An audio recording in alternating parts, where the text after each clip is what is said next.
politique. Cadre moko pour l'actualité politique, il y a RDC. Abonnez-vous sur Narrative, il y a Ebele. Sauf que vous niveau que vous voyez vexer la politique, il y a Narrative. Abonnez-vous sur Narrative avec Abigail Moukenti.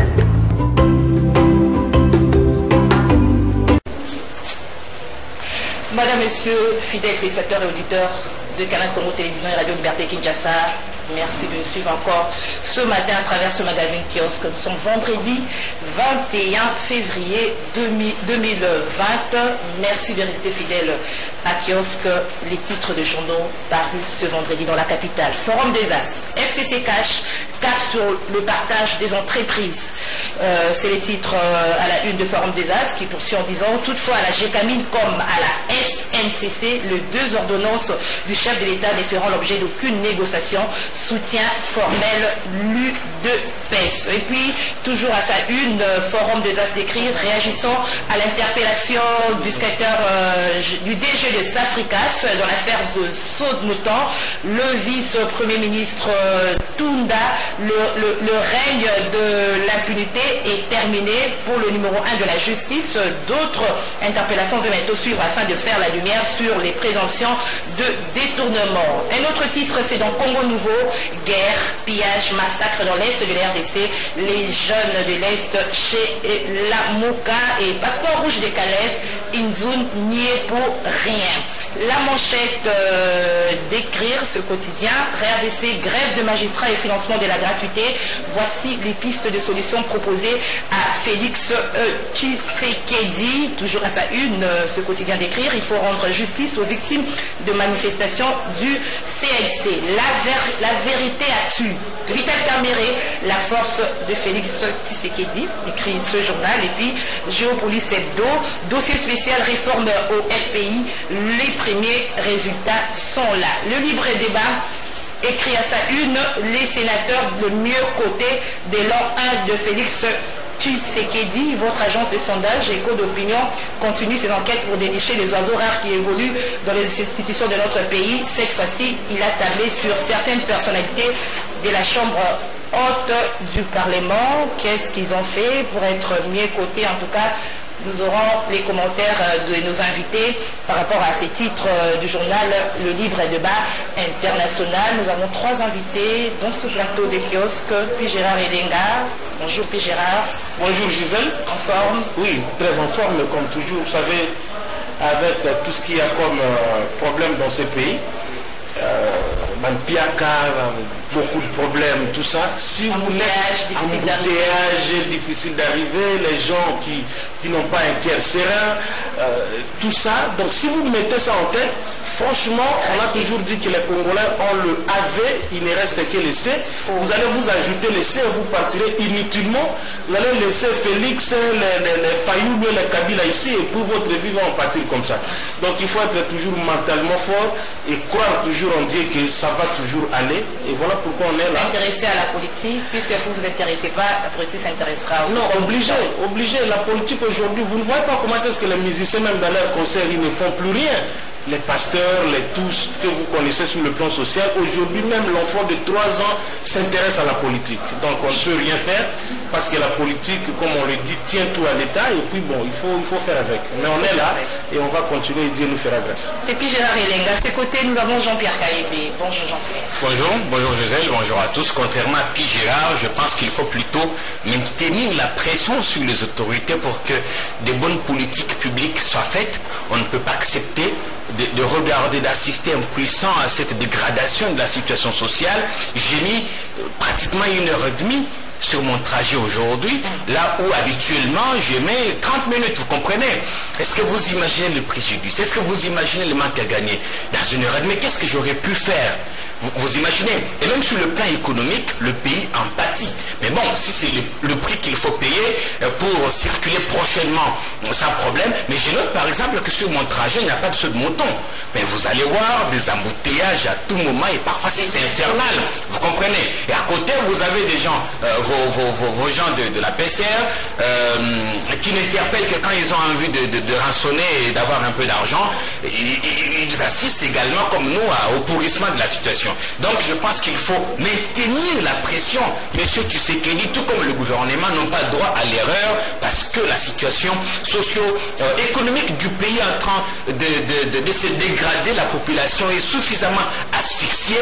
Il faut absolument que des bonnes politiques publiques soient menées pour que l'on arrive à soulager tant soit peu la misère de la population. Alors Jean-Pierre Kalembe, qu'est-ce que vous entendez par maintenir la pression de l'autre côté de la presse, c'est-à-dire dénoncer à travers les médias, et de l'autre côté, qu'est-ce que vous entendez par maintenir la pression? Bon, maintenir la pression, c'est-à-dire demander de plus en plus. Vous savez, si on n'avait pas cette pression sur la présidence dans l'affaire des sauts de mouton, on ne serait peut-être pas à ces interpellations. Encore faut-il savoir si la justice va aller jusqu'au bout. Je pense que nous en parlerons dans cette émission. Je pense qu'il faut qu'il y ait des mouvements de pression. Je vois la lucha qui est presque inexistante. Je vois toutes les sociétés civiles d'hier qui étaient opposées à Kabila devenir totalement aphones. Donc j'ai envie que l'on se départisse un tout petit peu du carcan partisan et que l'on regarde la réalité en face, qu'on se dise que dans ce pays, il y a une année, les choses marchaient beaucoup mieux qu'actuellement et qu'il faut davantage exercer la pression pour que les choses bougent. Alors, je reviens à vous, Jean-Pierre Caillou, parce que vous avez dit que plusieurs sociétés civiles qui s'opposaient à Kabila sont devenues à fond. Nous allons creuser à fond. Le temps de donner la parole aussi à Béla. Bonsoir. Bonjour Béla. Bonjour Gisèle. Merci d'avoir répondu à notre invitation. C'est toujours un plaisir d'être ici. Vous également, vous avez eu du mal à arriver à CCTV en embouteillage. Je suis arrivé à 2 minutes du début de l'émission. Mais comme Jean-Pierre a déjà parlé de la problématique de la circulation routière, moi je préférerais plutôt parler de notre secteur, c'est l'électricité et l'eau. Pose aussi problème. Bon, nous qui avons Rigini, l'eau c'est une denrée dont nous ne connaissons même plus la couleur. L'eau du robinet, en tout cas nous avons oublié, ça fait des lustres pour ça. Nous savons nous débrouiller autrement, mais au moins le courant on avait. Aujourd'hui, le courant, presque partout, le même problème. Je vais vous donner un petit exemple. Nous travaillons avec un ami sur la production d'un film documentaire. Dans son studio qui se trouve à Bandal Mollard. Une production que nous aurions pu peut-être réaliser, finir dans 3-4 jours, cela nous a pris plus d'un mois. Et vous savez, ce que nous avons pu trouver comme solution finale par la suite, on a commencé à louer une chambre d'hôtel dans un hôtel du Pays de la Place qui ne manque pas de courant parce qu'ils ont des gros générateurs. Nous prenons donc une chambre, nous amenons toutes nos machines, nous installons là-bas, rien que pour travailler. Vous voyez, c'est que cela augmente en termes de coûts de production. Donc, tous les investisseurs qui ont un tel problème, vous imaginez comment on va se trouver avec une inflation de coûts parce qu'ils vont répercuter ce genre de coûts sur le produit final, finalement. Donc, vraiment, il faudrait que tout soit fait pour améliorer le vécu de la population. Sur ce plan, l'eau et l'électricité, c'est vraiment important également. C'est vraiment sérieux ce problème d'électricité. Surtout, comment vous expliquez, par exemple, vous n'avez pas d'électricité, mais des factures exorbitantes qui arrivent, 40 000 francs, et les Congolais, comme ils ne sont pas, ils ne savent pas leurs droits, ils payent toujours des factures. Oui, c'est ça le problème. Quand nous étions des enfants, les agents de l'électricité, de la SNEL comme de la Régie des eaux, venaient pour faire le relevé des compteurs. Et même nous voyons nos parents en train de dire non, écoutez, là on a autant de mètres cubes, nous savions déjà à l'avance ce que nous payerons.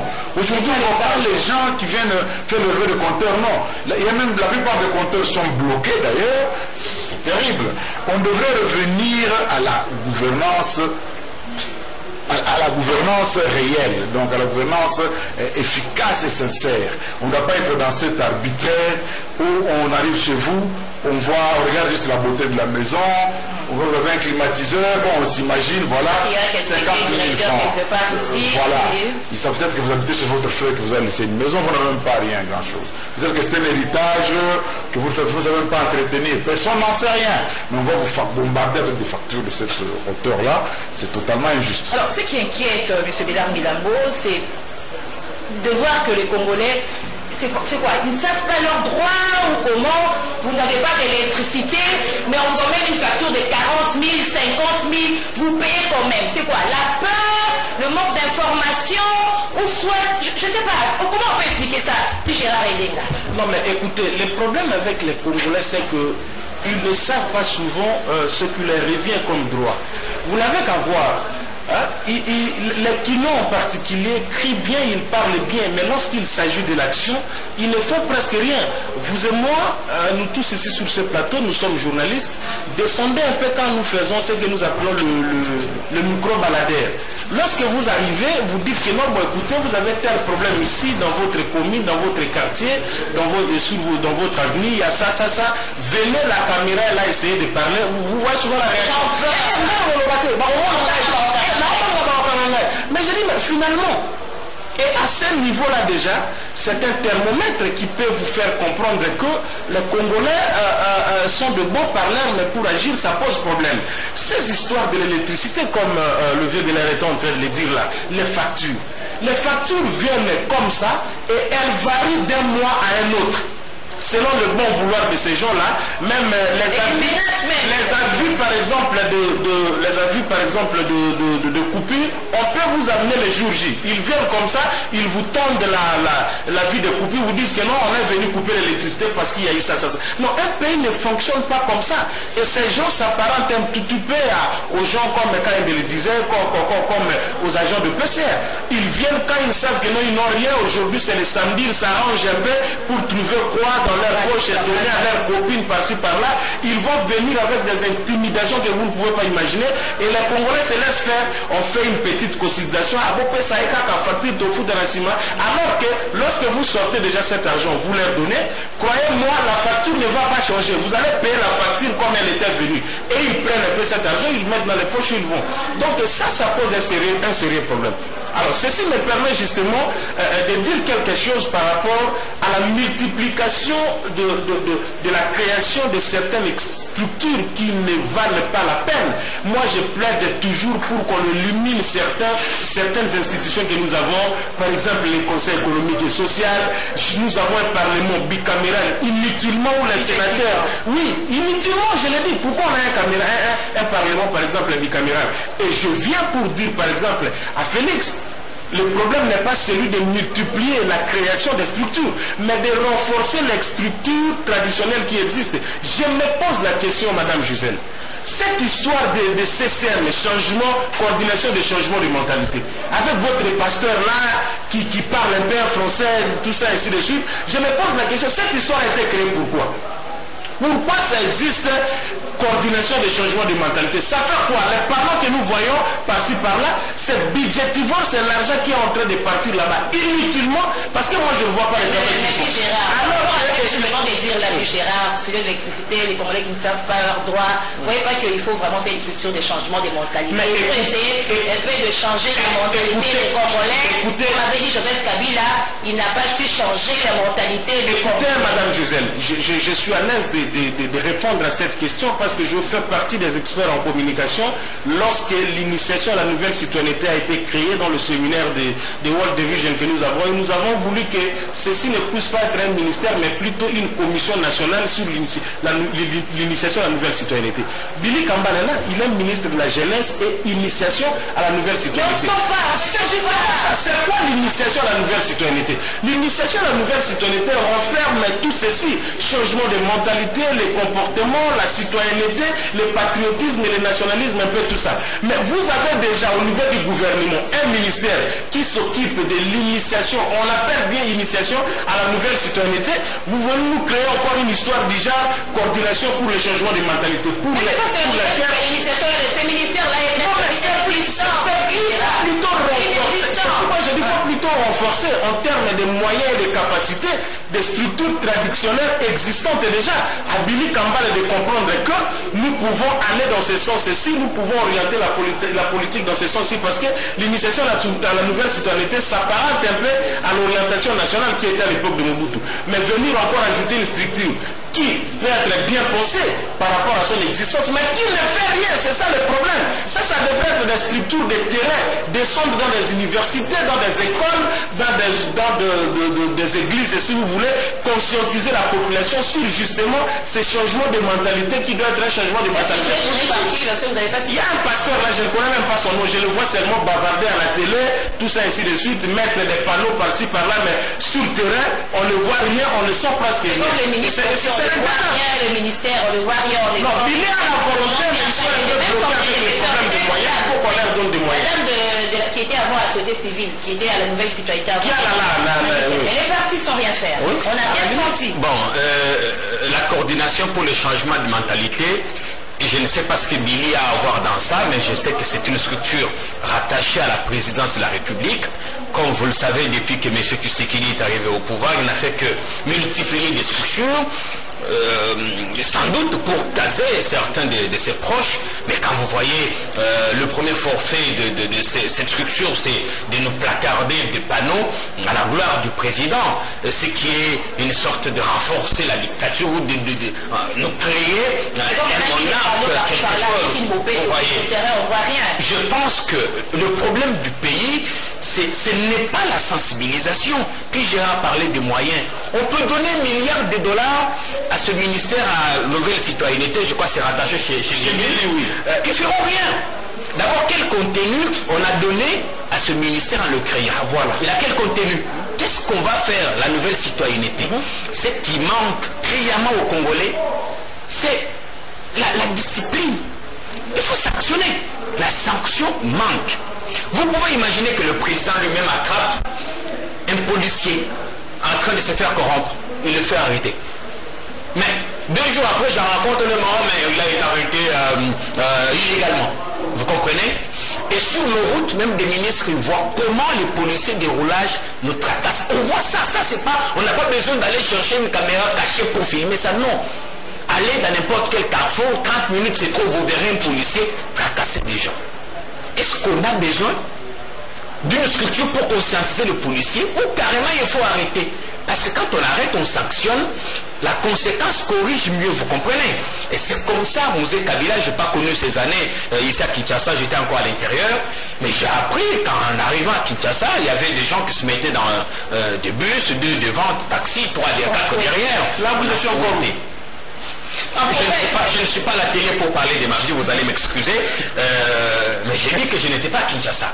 Donc il nous manque la discipline. Et j'ose croire que les nouveaux magistrats qui sont arrivés vont effectivement se mettre au travail, parce que ce pays, Gisèle, les gens ne se rendent peut-être pas compte, on a atteint le fond de la vie. Donc on a reculé de 1000 pas. Aujourd'hui, si on n'y prend garde, la nation congolaise, je n'exagère pas, nous risquons de disparaître. Parce qu'il faut voir, tout ce qu'on fait, c'est exactement le contraire de ce qu'on aurait pu faire. Et vous avez les autorités qui touchent ici, qui touchent là-bas. Vous avez quelqu'un comme Gentini Gobiel qui s'est réveillé maintenant, il touche là-bas, il laisse, il va là-bas. Vous avez les ministres qui ne savent pas ce qu'ils font, effectivement, parce que les ordonnances sur la répartition des tâches, les attributions, les job descriptions traînent toujours. On ne sait qui bloque ça. Bientôt il y en a. Vous avez l'impression que nous vivons sur notre planète, ce n'est pas un pays normal qui fonctionne normalement. Des structures existent, des personnes sont là, payées par le trésor public, mais ne foutent rien. Et je pense que, comme Joseph Kabila l'avait dit, il revient à Félix Tshisekedi de poursuivre l'élan qui avait été entamé, de changer la mentalité. Changer la mentalité des Congolais.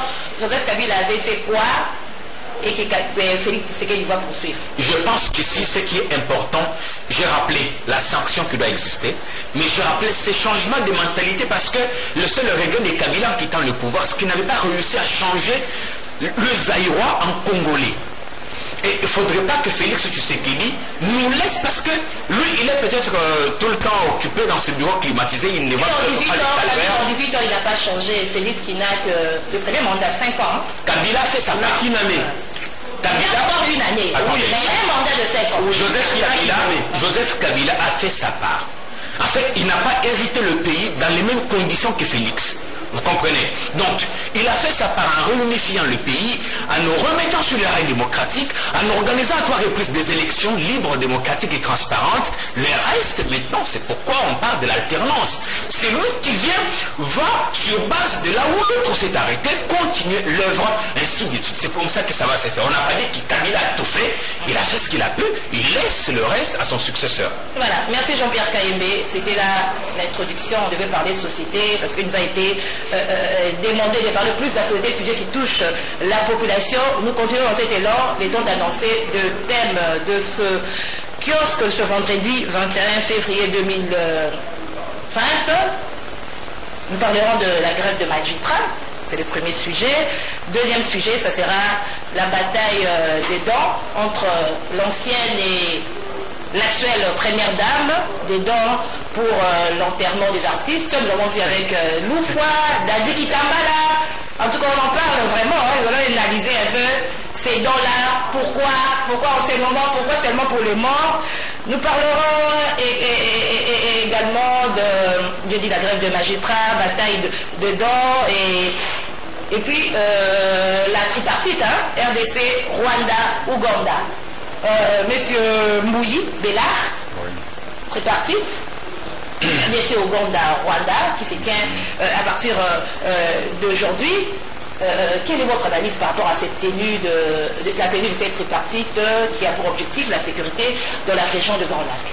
La sécurité et le rétablissement des rapports de bon voisinage, des relations de bon voisinage entre les 3 pays, restaurer un climat serein, amical, voire même fraternel entre les 3 pays, c'est quelque chose qu'il faudrait saluer. C'est quelque chose que moi j'ai défendu personnellement depuis de longues années, et je pense que l'ancien président de la République, Joseph Kabila, était un frein à ce rétablissement de bons rapports entre les 3 pays. Pour quelles raisons? Si vous analysez bien la démarche de Joseph Kabila, c'était au départ de 2006, jouer la carte anti-rwandaise. Contrairement à ce que beaucoup de gens disent. Beaucoup de gens présentent Kabila comme étant un proche du Rwanda, voire même faussement d'être un Rwandais lui-même et qu'il jouerait la carte de Kagame. Mais ça, c'est pour les gens qui ne connaissent absolument rien aux réalités des Grands Lacs, aux réalités politiques des Grands Lacs. Le gouvernement du Rwanda n'a jamais aimé Kabila. Kabila non plus n'aimait pas le gouvernement du Rwanda. Ça, c'est ça la réalité du Rwanda. Même vous, ça vous étonne, je sais. Non, je suis en train de vous pousser à exactement. Alors, Kabila a joué la carte anti-rwandaise en 2006 et ça lui a porté le fruit. Parce qu'il comptait plus sur l'électorat du Kivu. Et il savait que le Kivu avait un fort sentiment anti-Rwanda. Alors, il s'est mis sur cette carte-là lui aussi. Il a joué l'anti-rwandais, vous vous rappelez encore, il y avait une émission sur la RTNC qui s'appelait Forum des médias. À longueur de journée, c'était la diffusion de la haine contre le Rwanda. Il a laissé faire, il a même encouragé ce genre de choses. Et il a fait un score fleuve dans le Kivu. 94% au Kivu, 98% au Sud Kivu, 99% au Maniema. Donc c'est sur ce genre de créneau qu'il a voulu jouer. Et les Rwandais n'appréciaient pas cela. C'est pas cela. Ils ont essayé de lui dire, un petit exemple, ils ont dit, nous avons une richesse commune sur les gaz qui est au fond du lac. Personne ne peut l'exploiter sans l'accord de l'autre. Alors, mettons-nous ensemble, allions-nous, travaillons, exploitons ce gaz pour fournir de l'électricité à nos citoyens. Comme ça a impliqué une alliance avec le Rwanda, Kabila a dit non, je ne veux pas. Il a refusé. Le Rwanda a dit, bon, moi je ne veux pas laisser mon peuple dans l'obscurité, moi je commence à exploiter, venez mettre un compteur pour voir à quel niveau moi je serai arrivé. Quand vous commencerez, bon, on équilibrera les comptes. Voilà. Bon, Tshisekedi est arrivé, c'est un homme ouvert d'esprit, contrairement à Kabila. Tshisekedi est ouvert d'esprit.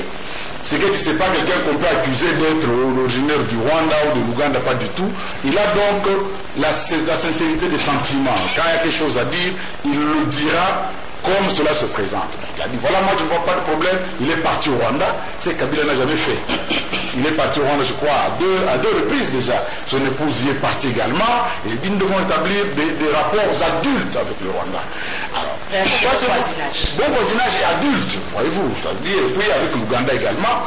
Et d'une pierre deux coups, il trouve l'Ouganda et le Rwanda, qui avaient été des alliés par le passé contre le Congo, il les trouve en foi eux-mêmes, avec une frontière fermée depuis maintenant plusieurs plusieurs mois, lui qui joue maintenant la médiation pour permettre à l'Ouganda et au Rwanda de pouvoir se reparler, de redevenir un nouveau fraternel. Et ça porte de fruits. Pas plus tard qu'hier et avant-hier, les prisonniers ougandais qui étaient détenus au Rwanda ont été libérés et inversement, les Rwandais qui étaient détenus en Ouganda ont été également libérés.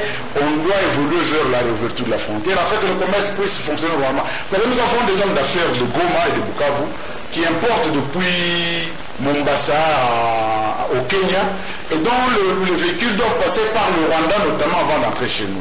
Or, si ces véhicules arrivent en Ouganda et qu'ils ne peuvent pas entrer au Rwanda et qu'ils sont obligés de faire le tour de Kasindi pour revenir jusqu'à Bukavu, ça fait une marge de coût, une charge de coût supplémentaire qu'il faut à ça. Donc nous avons besoin que toutes ces gens puissent vivre finalement en paix, dans la sérénité et la fraternité. Alors Jean-Pierre Kayembe, si j'ai bien compris, Bélam Bouyi, le Rwanda, l'Ouganda réconciliés, c'est pour que la paix règne en République démocratique du Congo.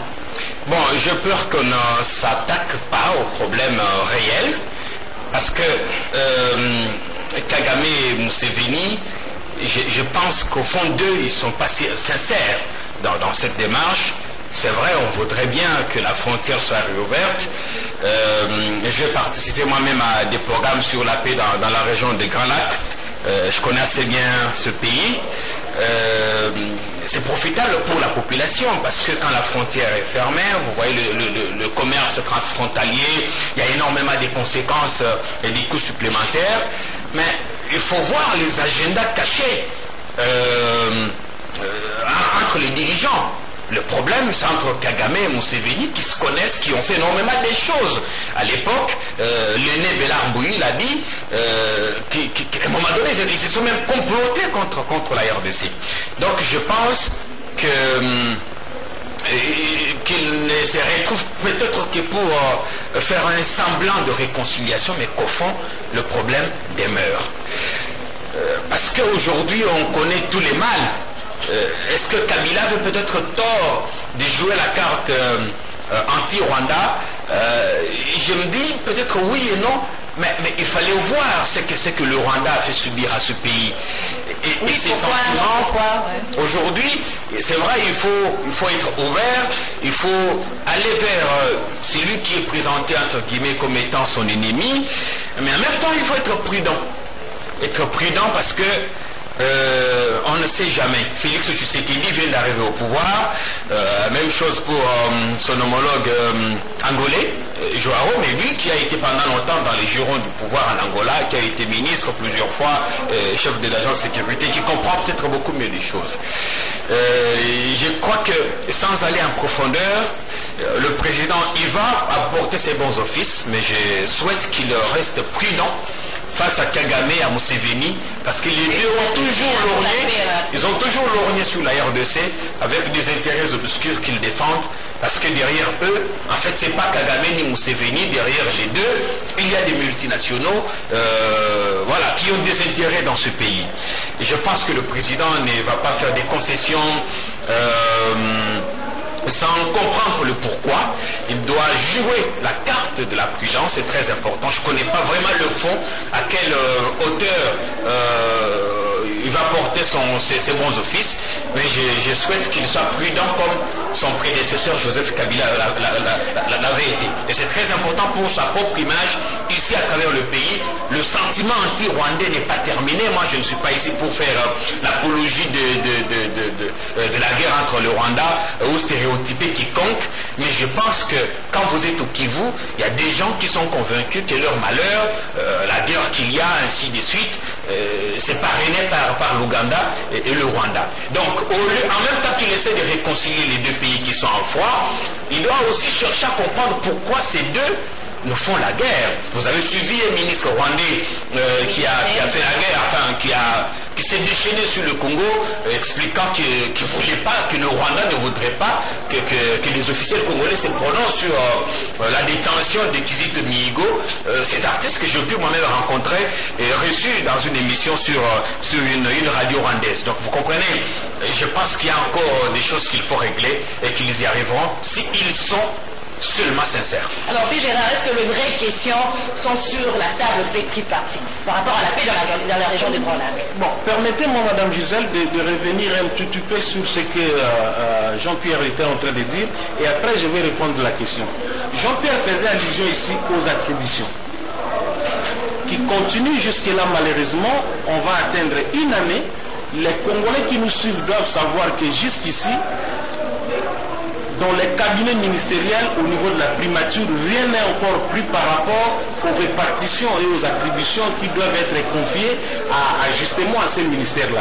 Je vais dire quoi? À part la présidence chez Félix lui-même, où il a nommé des gens par ordonnance, ses DIRCAB, ses conseillers, tout ça, au niveau de la primature, il n'y a pas un décret. Moins encore, les ministres n'ont pas pris des arrêtés pour nommer des gens. Voilà la question qui se pose pour tous ceux-là qui se présentent. Nga conseiller à ministre Boengai, Kanave conseiller à primature, ils ont été nommés à quelle époque? C'est ça la question qu'il faut se poser. Parce que moi-même, comme quelqu'un qui est un peu rodé au niveau du ministère, je sais qu'à ce jour, il y a que ce qu'on appelle les listes déclaratives. Liste déclarative, c'est-à-dire qu'on a déclaré une liste pour qu'on commence un peu à payer des gens, mais il n'y a pas des arrêtés strictement pris pour nommer des gens à telle ou telle autre fonction.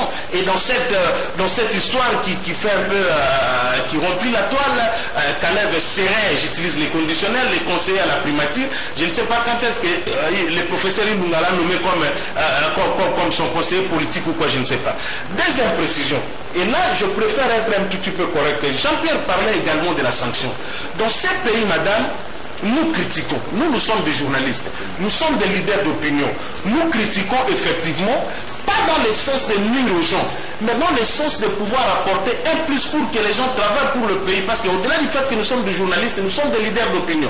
Et s'il y a des sanctions, elles doivent être autant négatives que positives pour des gens qui travaillent. Je reviens à cette question de la SONAS qui concerne le directeur général Jean-Lucien Ekofo. Les gens ici dans ce pays, lorsque vous essayez un peu de vous distinguer du lot, on essaie de vous taxer de tout juste par la haine et par la mauvaise foi avec ces 20 000 $ qui ont été donnés à ces sinistrés. Les gens disent des choses sans rien vérifier. C'est insuffisant, il y a plusieurs personnes qui ont été partagées. Et je vous préfère... Une parenthèse, et puis une parenthèse. Non, je vais revenir à la question, mais c'est important, parce que quand je l'ai eu au téléphone, je lui ai posé la question. Nous, les journalistes, on doit aller à la source. Je suis moi-même allé prendre la loi 15005 du 17 mars 2015 portant code des assurances.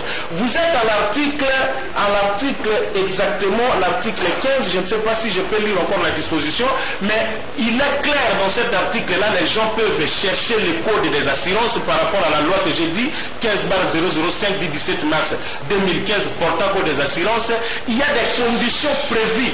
Quand une situation pareille se présente par rapport aux sinistrés, par rapport à ceux qui doivent recevoir comme l'argent qu'ils doivent percevoir. Et les 20 000 $ qu'il a donné, les gens lycéens, c'est pas lui en fait, mais c'est l'entreprise, a effectivement utilisé les dispositions prévues dans ce code et puis a donné cet argent. Alors vous comprenez que dans ce pays, lorsque vous voulez faire quelque chose de bien, alors que nous devons encourager ceux qui travaillent bien, les gens lycéens sont des pionniers de cette alternance. La première nommée par Félix, c'est comme étant des gens qu'on a repris les travaux qui nous ont fait au-delà de 30 ans.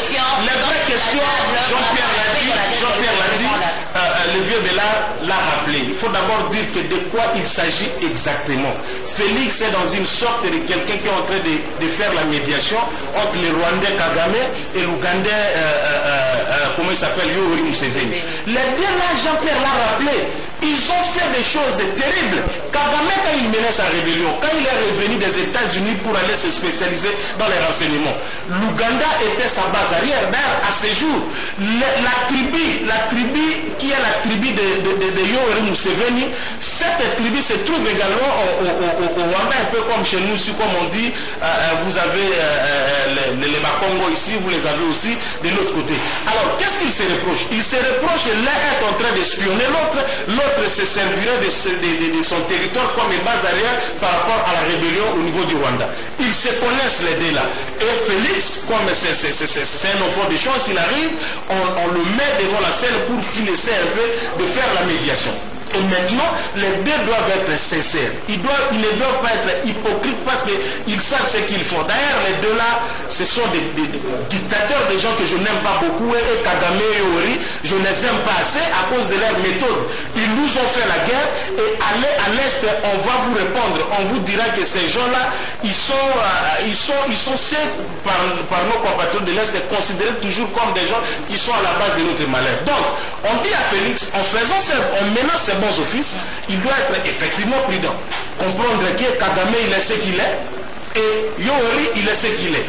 Donc, bravo à lui de mener ces bons offices-là, encore qu'au-delà de cette action, eux-mêmes doivent comprendre qu'est-ce qu'ils veulent pour ramener la paix dans leur pays. Ce sont des pays où vous avez les ADF, vous avez les FDLR, tout ça, et c'est ici chez nous où ces gens viennent faire n'importe quoi, alors que les gens qu'ils veulent chasser, c'est au Rwanda et en Ouganda. Donc, Félix doit être prudent, et sur le plan diplomatique, il doit comprendre que ce sont des pays sur le plan interne qui ne sont pas très bien perçus par les Congolais, et l'acte qu'il mène est aussi accompagné de son image par rapport à sa diplomatie.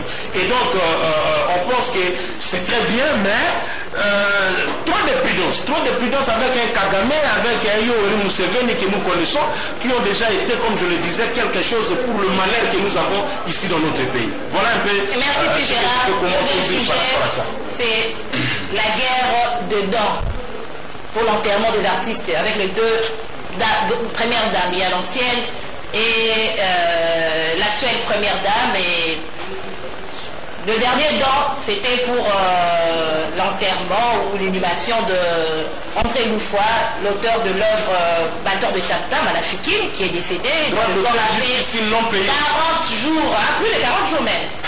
Est-ce qu'il a enterré Jean-Pierre? Il n'est pas encore enterré. Il y a plus de 40 jours, faute de moyens. Son corps était encore gardé à la morgue. Et il y a un débat autour de ces dents. Votre analyse d'abord, je commence par Belamboui. Comment vous analysez tous ces dents? L'ancienne première dame et l'actuelle. Nous avons vu à l'époque de l'ancienne première dame, Maman Olive, nous citons. La première dame passée n'est pas plus pour donner les dents. Honoré à celle qui était avant Maman Olive. Justement. Oui. C'était pour dire qu'il était avant Maman Olive. Avant Maman Denise. Non, nous parlons d'abord de Maman Olive. Comme Maman Olive était première dame. Oui. Est-ce que celle qui était avant elle... C'était qui? Qui est-ce qu'elle a trouvé? Mouzin maintenant.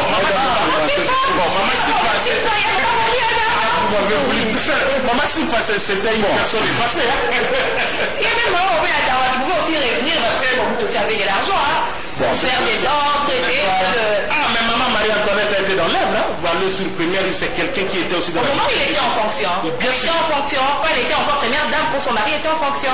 Oui, mais... Bon, je vais répondre absolument à cette question-là, mais j'aimerais quand même faire un petit rappel consécutivement à ce que P. Gérard vient de dire tout à l'heure. Nous savons qu'il est temps que nous puissions nous comporter en un peuple adulte. Nous ne devons pas chaque fois remettre la cause de nos malheurs sur les autres. Nous devons nous poser nous-mêmes la question de savoir quelle est notre part de responsabilité dans ce qui nous arrive. Tant que nous dirons que c'est les autres la cause de nos malheurs, cela nous endormirait et ne nous pousserait pas à nous introspecter nous-mêmes pour voir quelle est notre part de responsabilité. Vous savez, la guerre de l'AFDEL a commencé en 1996, en septembre plus précisément. Mais le Kivu était dans quel état à ce moment-là? C'était le chaos. La guerre de Massissi a commencé en 1993. C'était ethnie contre ethnie, milice contre milice. On a envoyé la force de la BSP là-bas, il a créé les opérations Kimia Massissi, opération Mbata, pour restaurer la paix. Il n'y arrivait pas. C'était Hutu contre Nandé, Oundé contre Tutsi, les uns disant que tel n'est pas congolais, les autres disant tel n'est pas zaïrois, et ainsi de suite. Donc tout ce climat, cette bouillabaisse-là, a permis à ce que l'AFDEL puisse pouvoir entrer, profitant de ces divergences entre Congolais eux-mêmes. Aujourd'hui, la guerre a officiellement pris fin depuis 2003. L'instauration du 1+4. Il y a eu quelques cas résiduels, Kunda, Makenga, par exemple. M23. Mais aujourd'hui, M23 n'existe plus, Kunda n'existe plus. Quelle est la situation du Kivu aujourd'hui? Prenons le Nord Kivu. C'est chaque ethnie une milice. Les Banans de Omazembe, les Baoun de Onraya Mutomboki, les Baoutou ont Nyatura, les Banyanga ont Banyanga de Walikale, pas ceux du Bapou. Les Banyanga de Congo central. Voilà, les Banyanga ont NDCR, donc Ndouma Defense of Congo rénové de guidon. Mais c'est déjà qui, chaque fois, s'entre-massacre, tel ethnie, massacre, tel autre. C'est le cas même aujourd'hui. Ça, nous allons accuser qui? Le Rwanda ou l'Ouganda? Qu'est-ce qu'ils ont à voir là-dedans? Effectivement, il y a des milices étrangères. Ça veut dire l'ADF, Nalu, qui sont ougandais, mais qui tuent les nôtres à Beni.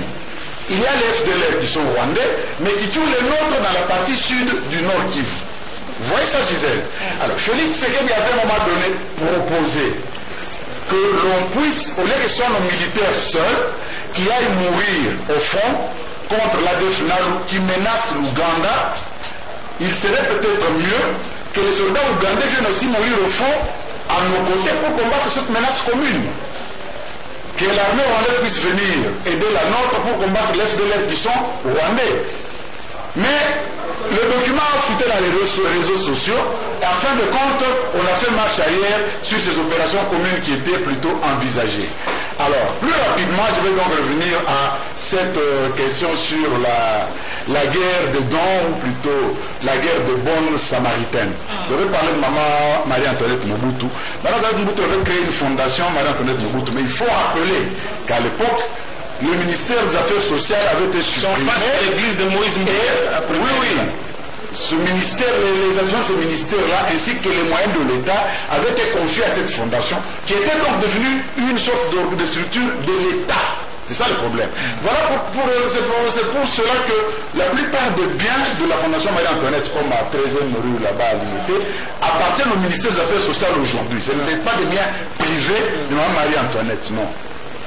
Cela étant, ce n'est pas très décent que les épouses de chefs de l'État, dans un pays où le peuple broie la misère comme ça, eux se donnent un spectacle comme des bonnes samaritaines qui sont en train d'offrir des dons à gauche, à droite. Où est-ce qu'ils trouvent cet argent? Pourquoi nous n'avons pas connu Olive Kabila avant d'être l'épouse du président de la République? Pourquoi nous ne l'avons pas vu en train de donner des dons pour que nous sachions au moins qu'il avait déjà au départ cette ambition et ses moyens? Parce qu'elle n'avait pas de moyens. Et subitement, elle a eu des moyens. Son mari de président touchait combien comme salaire? Parce qu'Emmanuel Macron, nous connaissons son salaire, c'est 14 000 euros. Sur 14 000 euros, vous allez donner à votre épouse combien chaque mois pour qu'il puisse faire des dons comme Olive l'avait fait en construisant même des quartiers entiers vers Kinkole là-bas. Voilà, ce sont des choses que nous ne devons pas encourager. On ne développe pas un pays avec des dons. En Côte d'Ivoire, bon, c'est ma seconde patrie, Jean-Pierre le comprendrait très facilement. Le président actuel a comme épouse Madame Dominique Nouviane, devenue Dominique Ouattara par le mariage. Elle avait une fondation, Children of Africa. Depuis toujours, son mari n'était pas président de la République. Elle encadre les enfants et le... Ah, elle a commencé bien avant. Bien avant, sachant même pas que son mari était un jour. Oui, voilà. Donc aujourd'hui, son mari étant devenu président, si elle continue à le faire, nous connaissons tous que c'était sa passion de tous les temps. Mais subitement, le moment Olive Kabila devenir une grande donatrice. Subitement, nous voyons Maman Denise Makémou devenir une grande donatrice. Subitement comme ça, c'est de l'indécence. On ne développe pas un pays avec des dons. Faites en sorte que vos maris respectifs fassent en sorte que les artistes gagnent leurs droits d'auteur valablement et puissent se supporter par eux-mêmes. Faites en sorte que ceux qui travaillent aient droit à un salaire décent et n'aient pas à attendre vos donations pour être enterrés le jour de leur mort. C'est ce que nous demandons. S'ils vont aujourd'hui enterrer Dikambala, on sait ce qu'il s'appelle, mais l'enseignant qui va mourir à Kisenso, qui va aller l'enterrer lui? Parce qu'il n'a pas de visibilité artistique. Qui va enterrer le médecin ou le ou l'agriculteur de Gungu, de Walikale qui va chanter. Tout ça, les maraîchers. Donc c'est juste des effets tape à l'œil, du maturisme. Pour quel intérêt? Elles se disent que ça donne ça donne de la visibilité. De la visibilité et ça peut charrier, justement, ça peut charrier les électeurs vers leur mari. Mais moi je vous dis une chose, Olive Kabila a été une grande donatrice. Une grande donatrice. Elle a fait la campagne de Chadari sur l'ensemble du pays. Ça a donné combien de pourcentage de Chadari? C'est pour dire que les Congolais ne sont pas si dupes que ça. Ça n'avance à rien. C'est mieux d'arrêter ce genre de choses. C'est mieux d'arrêter. Jean-Pierre Kaembe, vous êtes aussi de ce même avis, hein, et on se pose la question, pourquoi seulement les morts? Si on fouille un peu dans la vie de Daddy Kitambala, on verra qu'il avait aussi beaucoup de problèmes sociaux, mais on attend sa mort pour amener une somme d'argent. Est-ce qu'ils vont encore jouir de cet argent? Non, j'ai une perception tout à fait contraire.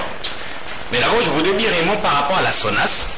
Puis Gérard, les 20 000 francs donnés par M. Kofo, les 20 000 $. Les 20 000 $, pardon, aux victimes, aux blessés, aux rescapés, c'est pas de l'indemnisation.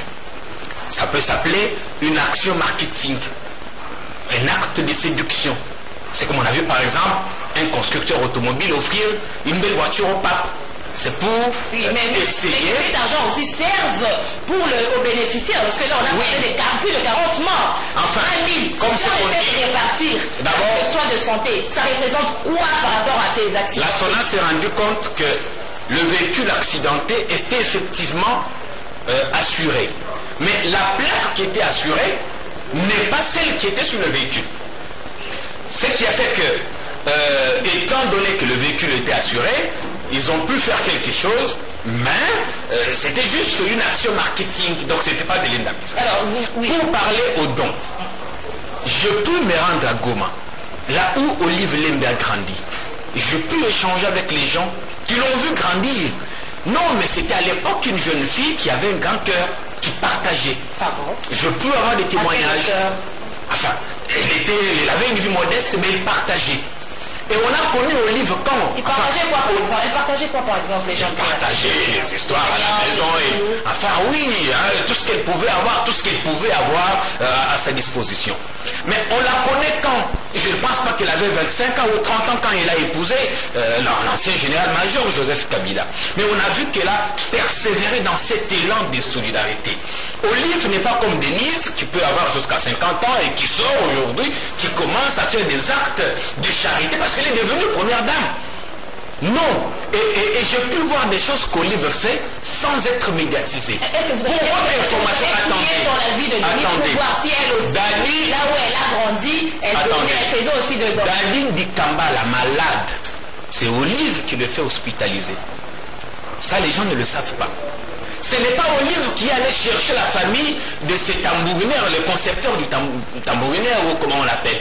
Mais c'est sa famille qui vient parce qu'ils ont épousé toutes les démarches possibles. 40 jours après, l'État ne réagit pas. Sa famille écrit à Olive. Mais il y a pire que ça. Dans ce pays, il y a des orphelinats que Olive prend en charge, c'est pas médiatisé. Il y a des écoles qu'elle a construites, il y a des centres de santé, il y a des cités entières comme on dit. Où est-ce qu'elle tire l'argent? Il a une fondation à l'époque comme Marie-Antoinette Mobutu. À la seule différence que sa fondation n'est pas financée par l'État, mais elle a des bailleurs de fonds, elle a été première dame, qu'est-ce que vous voulez? Dernièrement, il est allé par exemple à Bukavu. Attendez, là où l'État est absent, on ne va pas interdire aux gens, on ne va pas interdire à ceux qui ont la bonne volonté d'agir. Son mari, par exemple, veut faire quelques minutes quand même. Bon, je vais rapidement dire à Jean-Pierre que par rapport à la SONAS, je n'ai pas dit que ce sont des indemnités, mais le problème c'est la mauvaise interprétation et la mauvaise foi par rapport à cet argent qui a été donné. La parenthèse est fermée sans respecter une disposition du code des assurances, donc ça n'appelle pas débat et Jean-Michel Kofo a fait ces gestes-là et ça soulageait quand même ceux qui ont été accidentés. Maintenant je reviens par rapport à ces actes-là entre Maman Olive et puis Maman Denis. Je comprends Jean-Pierre Kayembe. Jean-Pierre Kayembe, c'est quelqu'un de très proche avec Maman Olive. Vous l'avez qu'à voir sur Jean-Pierre Kayembe officiel. Mais là, tu as biaisé ton analyse. Attendez, je ne biaise pas mon analyse. Non, je précise quand même. Mais j'ai dit qu'au-delà de tout ceci, c'est un des sons. Un pays ne se développe pas par les dons. Ajoutez sur les lots Maman Amida, qui est allée donner un groupe électrogène à l'hôpital général de Mama Yemou. Je me pose la question. Le ministère, maman, ministère, il y a santé, ils ont un bon côté, le gouvernement est incapable d'acheter un groupe pour Nini et Ami d'Achature qui sort comme ça, parce que là, la femme de Vital Kamera qui fait sa groupe. Non, on ne peut pas encourager ces actes-là. Maman Olive passe dans les 20 000, l'autre, Maman Denise passe dans les 15 000, comme le roi concurrence, Moroboy. Rossi Mukendi, pourquoi Maman Olive n'est pas parti voir sa famille? Kabangala, pourquoi Maman Olive n'est pas parti voir sa famille? Les brimés de l'île de presse qu'on a calculé, pourquoi Maman Olive n'est pas parti? Donc vous voyez un peu, on est conduit par un pays comme ça, et après de mettre en l'air mari ne sera plus président ou quoi, elles vont agir comment? Vous parlez des fondations. Maman Olive, son mari, on doit comprendre que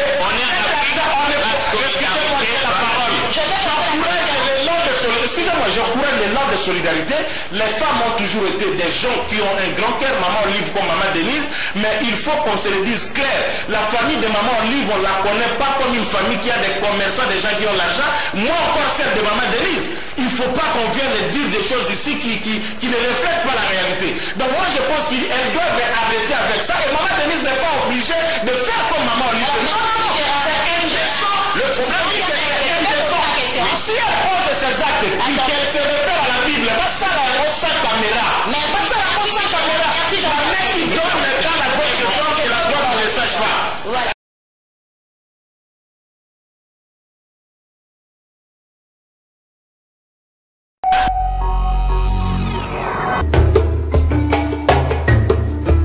balobi Nara TV ezobeta masolo ya sika makambo sika na Nara TV vous s'abonner et belé vraiment contenu yangai au moment na liboso na bino c'est votre humble servante grâce à l'utama autrement dit madera de la presse balobi nous salande ezana Nara TV ndombolo azo soa artiste nyonso balobi artiste nyonso artiste peintre musicien et comédien et on nyonso babengaki artiste en tout cas émission ndombolo ezawana pona bino et vous s'abonner vous kozala jamais déçu. Fashion balls. Fashion balls. Fashion balls. Pour vos bombers sans pagne, passez commande chez Fashion Balls. Bombers. At Fashion Balls. Bombers. At Fashion Balls. Pour commander chez Fashion Balls, veuillez contacter le numéro suivant. Plus 243 82 175 31 57. Je répète, plus 243 82 175 31 57.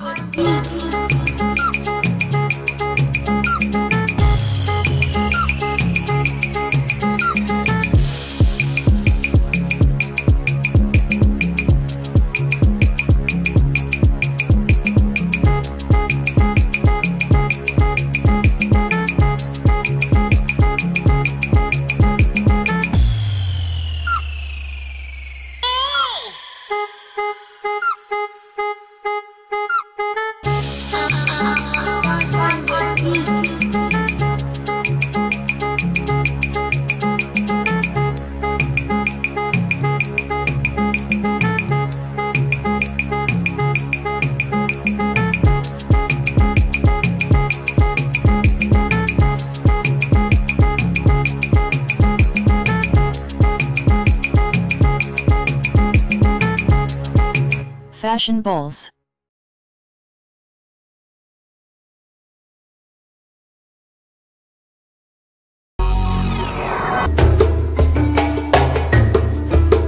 Awa tokolobela judo, karaté, en tout cas sozana posa koye baba news sur sport na yo osabonne massivement sur Nara TV kozala de cité na Nara TV nyonso kokuta na kati et kozala vérité avec bonheur Sam de Sanjola.